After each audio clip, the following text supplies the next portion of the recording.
Merci beaucoup Raphaël Antoven d'avoir été notre invité. On va continuer avec Vincent Van Gogh qui s'expose en ce moment au château d'Auvers-sur-Oise.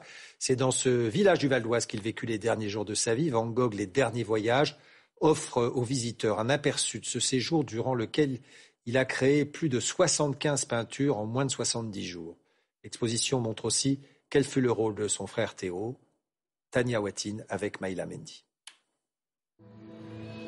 Avant de transformer sa chambre de Provence en œuvre mondialement connue, Vincent Van Gogh grandit aux Pays-Bas dans une famille bourgeoise de 6 enfants avec un père pasteur.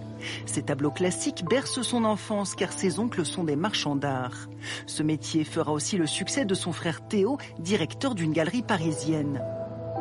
À 33 ans, Vincent, peintre autodidacte, le rejoint et sublime la vue de leur appartement.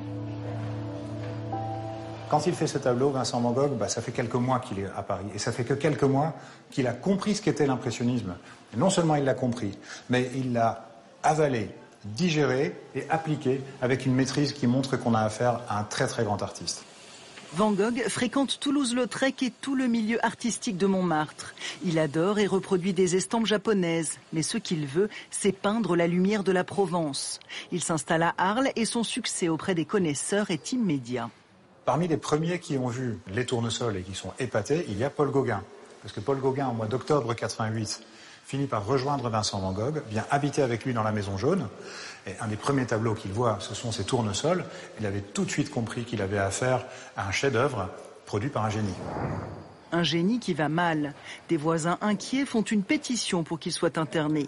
Van Gogh part 1 an en maison de santé à Saint-Rémy-de-Provence. Puis, grâce à son frère Théo, avec qui il correspond sans cesse, il s'installe à Auvers-sur-Oise. Une terre qui a inspiré de nombreux contemporains exposés ici. Tous les artistes de son temps essayent de créer l'illusion de la réalité, même s'ils y ajoutent leur tempérament, même s'ils y ajoutent des choses. Alors que Vincent Van Gogh, son point de départ, c'est observer la réalité pour produire une œuvre d'art.